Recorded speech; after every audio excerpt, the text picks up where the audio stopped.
natin nangangarap, pero kailangan natin maunawaan at mapaalalahanan na ang buhay natin may purpose. Kung ang toothbrush nga may purpose, ikaw pa kaya?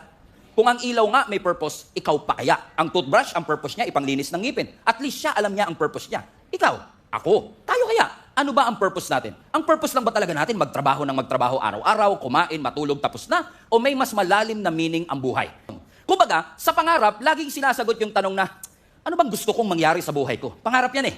Pero kapag purpose, bakit ba ako nilikha ng Diyos in the first place? You are created to follow God's design. Halimbawa, yung clay ba magiging bowl o magiging cup? Sino magdi-decide? Yung pattern. Ibig sabihin, walang kaalam-alam ang clay, basta siya sunod lang siya ng sunod. Pag iniikot siyang gano'n, sunod lang siya ng sunod. So kapag sinabi ng pattern na, oh, magiging bowl ka, ikaw magiging jar ka, ikaw magiging cup ka, wala siyang magagawa.